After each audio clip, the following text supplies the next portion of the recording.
Assalamualaikum warahmatullahi wabarakatuh. Halo mahasiswa-mahasiswi SDE Surakarta, khususnya mahasiswa-mahasiswi semester 3. Kembali lagi bersama saya Astuning di mata kuliah Intermediate Financial Accounting. Baiklah teman-teman, pada pertemuan kali ini kita akan membahas terkait dengan pendapatan diterima di muka. Mungkin dari teman-teman di sini sudah tidak asing lagi dengan istilah pendapatan diterima di muka. Mungkin teman-teman sudah mendapatkan materi atau terkait dengan akun pendapatan diterima di muka pada mata kuliah Accounting Foundation ketika teman-teman membuat jurnal, baik jurnal secara umum maupun jurnal penyesuaian.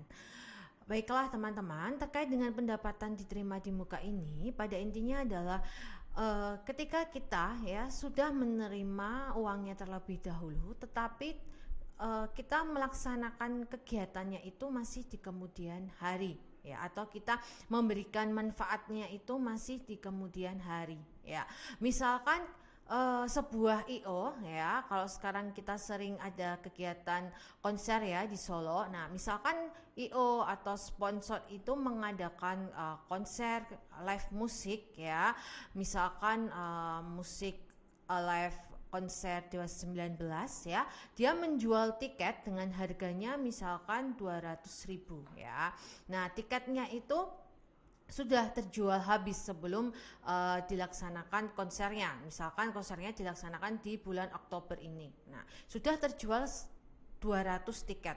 Nah, uangnya sudah kita terima, teman-teman. Tetapi kita pelaksanaannya konser tersebut itu masih nanti di bulan Oktober, Nah, itu kita mencatatnya adalah sebagai pendapatan diterima di muka.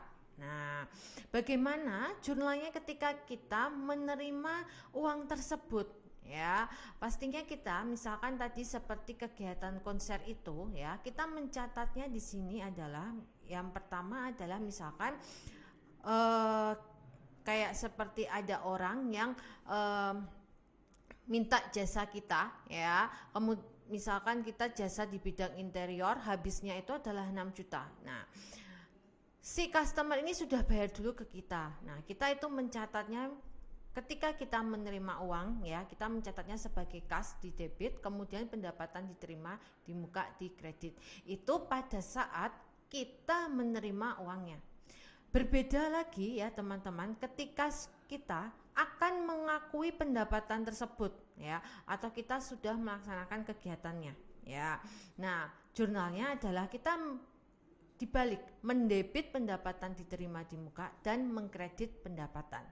Nah, jadi ada perbedaan ketika kita pada saat menerima uangnya dan pada saat pengakuan pendapatannya, Contohnya ini adalah sebuah contoh teman-teman terkait dengan PT Eventku, di mana PT Eventku ini dia adalah perusahaan IO yang akan menggelar acara konser, di mana dia menjual 20.000 tiket, tiket konser dengan harganya adalah senilai 500.000 per tiketnya. Nah, bagaimana PT Eventku ini mencatat untuk penerimaan penjualan tiket dan pengakuan pendapatannya?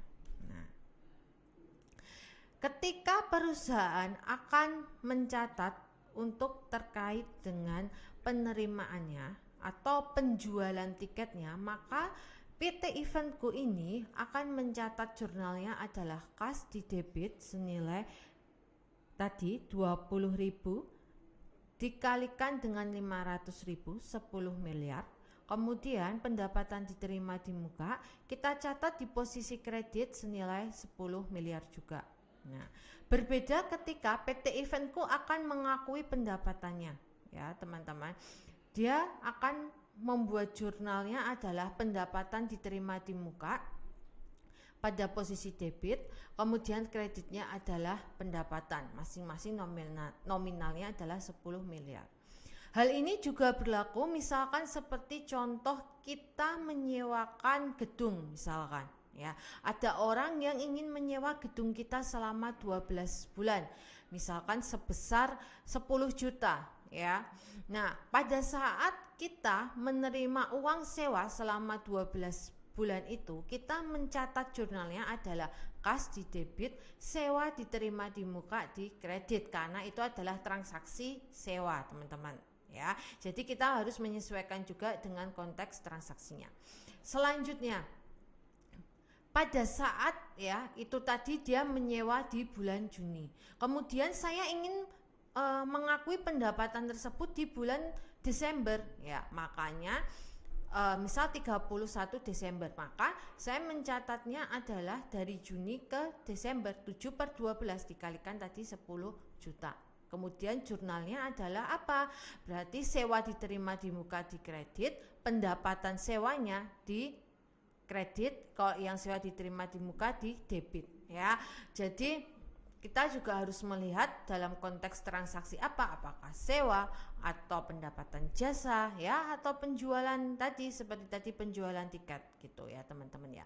Nah itu sekilas terkait dengan materi pendapatan diterima di muka ya. Nanti kita akan membahas latihan-latihan soal di dalam kelas ya teman-teman. Sampai ketemu lagi di pertemuan selanjutnya. Terima kasih. Wassalamualaikum warahmatullahi wabarakatuh.